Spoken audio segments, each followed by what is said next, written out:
Hey guys, it's your partner, Archibald Chesterfield III, AC3. Guys, today I'm making the video, how many watches, how much money do you need to spend to become a VIP? A VIP, to get access to the Steel Sports Rolexes. How much moolah do you need to spend? So guys, we all dream about it. We want to build the AD relationship. That's right, guys. We want to be movers and shakers. That's right, guys. We want to be important.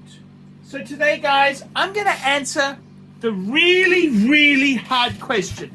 How many watches, how much money do you need to spend to become a VIP? That's correct. What do you need to do, guys? Because let's face it, if you're a little bit off, maybe you could amalgamate with a friend. You know, you could there's more than one ways to skin a cat.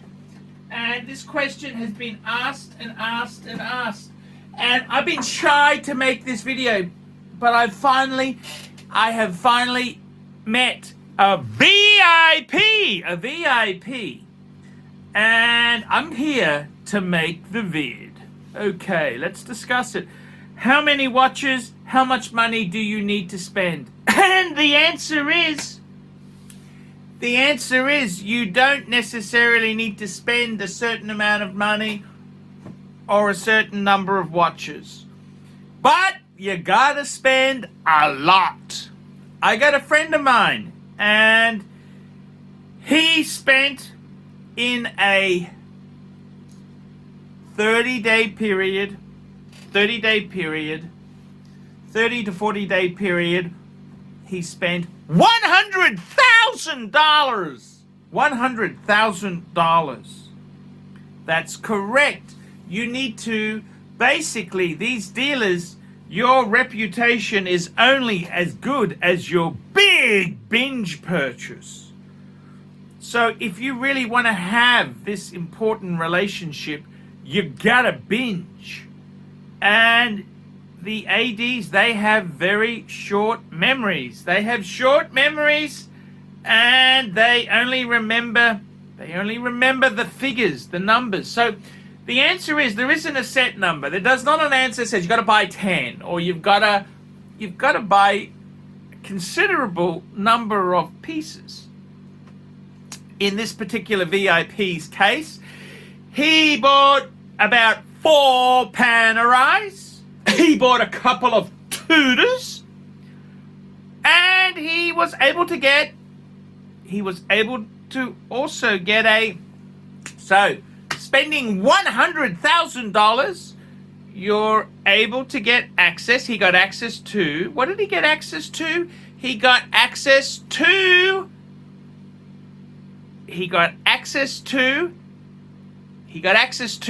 one secondary Rolex. When I say secondary Steel Sports.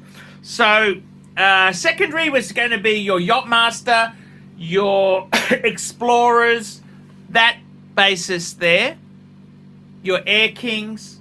First tier would be GMTs, your Daytonas, and your Pepsis. And he also got access to a harder to get two-tone. So basically, if you want a relationship with an AD, you want to be the chosen one, you've got to spend within a 90-day period about $100,000. That's right. That's the figure, $100,000. Now, a lot of people have said to me, hey, if I buy a Tudor and then I come back a year later, too late. They want deals in the quarter. Basically, the whole watch industry is quarters. First quarter, second quarter, third quarter, 4 quarters. 4 quarters in a year. You are looking at 90-day cycles. So the dealers themselves there, you want to get into the VIP, you got to spend $100,000 a quarter. $100,000. Now, the interesting thing is, they said that it doesn't matter what that consists of. If somebody buys a Daytona, that's still part of your turnover, your throughput. So you're not really, they don't exclude good stuff. It's important that you continually show loyalty.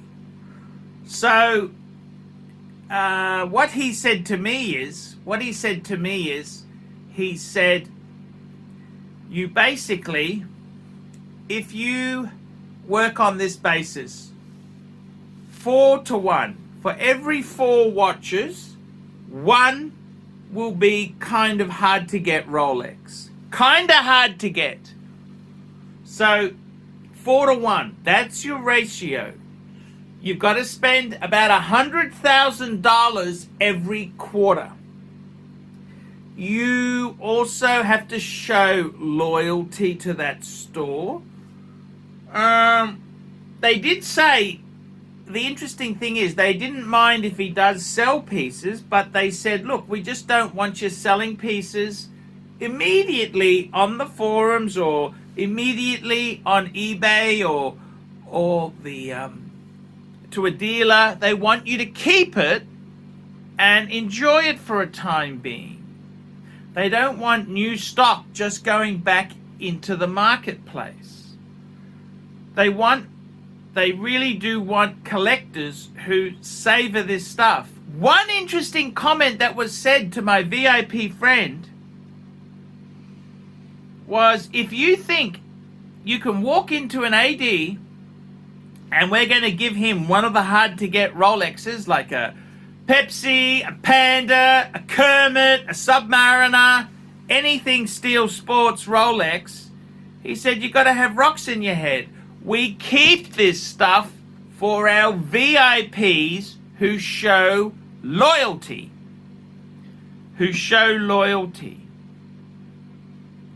And it's very interesting. My good friend was invited to a VIP. What happens once you've eventually hit a certain target? You will be invited to a VIP meeting. And he actually said to me, he was explicitly told, you are not allowed to bring anybody with you. You've got to come alone. And we will have some surprises for you. In his case, there were a couple of Rolexes that were offered to him. And although no Steel Sports was initially offered, he was told he can get on the waiting list, the VIP waiting list, which are the only waiting list that really counts, to get a piece. So the answer is, you want to get this special attention, $100,000 a quarter. That is what they're looking at. And so initially, $100,000 a quarter, that would smooth the way to get access to the hard to get stuff. So you could spend $100,000 and you got to use the ratio 4 out of every 4 watches you buy, 1 will be a Rolex, kind of hard to get. It could be a two-tone, it could be a steel, but it'd be a kind of hard to get one. If you have 2 consecutive quarters where you hit $100,000, then you will be able to get a difficult Steel Sports Rolex. Difficult being Pepsi, Kermit, Submariner, Panda. You'll get access to the really, really hard stuff. So, what can I say there? What can I say? So let's go through some of the rules. Number 1, a VIP at a dealership would spend $100,000 per quarter. US dollars we're talking, by the way. $100,000 per quarter. Per 90, we're talking 90 days. 90 days. Secondly, work on the ratio of 4 out of every 4 watches you buy, one of those will be a harder to get. When I say harder to get, that would be like an Explorer 2, a Steel Yachtmaster, a Datejust Steel, harder to get models. Number 3, you will be invited into the secret club. You'll be invited into a secret meeting. And number 4, the most important point is, if you think you could come off the street and get access to it, you are dreaming. There is no way in the world you can just walk in and say, I'd like to buy a Submariner. I'd like to put my name down for a Milgauss. It will not happen. It will not happen. Any of the hard-to-get models go to VIPs. The question then rests, are there Steel Sports in the back room? It's a very good question. And the answer is not really. There's not really unallocated. They're all sort of allocated for a VIP. And what happens is the dealerships, when they invite you to a VIP meeting, there are other VIPs at different tables. But when a sales assistant is bringing a VIP a watch, or normally it's in pairs, they are covered with a cloth. They're covered with a cloth so other people can't see what you're being offered. And that's the important thing. A couple other questions. Can you get discounts on the non-Rolex stuff?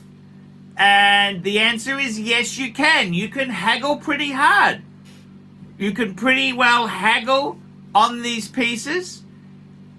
Basically, it's a business. They're running a business. If the item has been in inventory for a considerable time, they want to free up that cash to buy more stock. So if it's been a bit of a sleeper, they're keen to get rid of it. How much discount would you get? It depends how shrewd you are. I don't really want to divulge too much, but on the softer brands, certainly 20-30%. On stock that is absolutely screaming hard, up to 37%.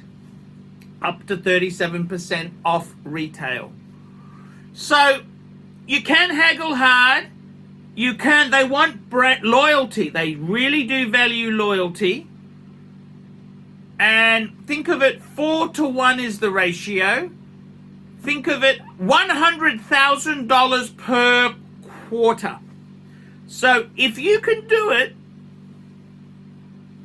it may be a way to get on the VIP list. Is it worth it? You've got to do the sums. You've got to do the sums. In my own opinion, I would say it's touch and go. Touch and go. Do you really want the pieces that are being offered to you, or you don't? So you've got to really decide. But guys, there we go. That's today's video. How to get on the Rolex VIP list at the AD. Tell me what you think. Like, subscribe, tell your friends, and put some comments down below, guys. Please remember, all names, all figures, all percentages have been changed for this video. Any suggestion that these figures are factual is purely false. These figures came to me and they're purely for entertainment purposes. Under no circumstances should you tell any dealers you've seen the ArchieLuxury VIP Rolex video. Hi guys, ArchieLuxury, and who do I recommend in America? Who do I recommend for quality pre-owned wristwatches? David SW, David SW, David SW. Go to davidsw.com. He is the best, the greatest pre-owned dealer in all of the United States of America. David SW, David SW, David SW. Hey guys, Archie Luxury. Who do I recommend for watches in Brisbane and Sydney? Vintage Watch Co. That's correct. Vintage Watch Co. in Brisbane Arcade in Brisbane and the Strand Arcade in Sydney. Vintage Watch Co. Brisbane and Sydney. Ronnie, I've known him since the late 90s. Ronnie is a top bloke. Luke is a great guy. Vintage Watch Co. That is who I recommend in Australia. Check out Vintage Watch Co. and the guys' amazing range of watches. They also do service and repairs. Vintage Watch Co. That is where the Pontiff goes. You know, some of my Pateks came from Vintage Watch Co. That's right, guys. Vintage Watch Co.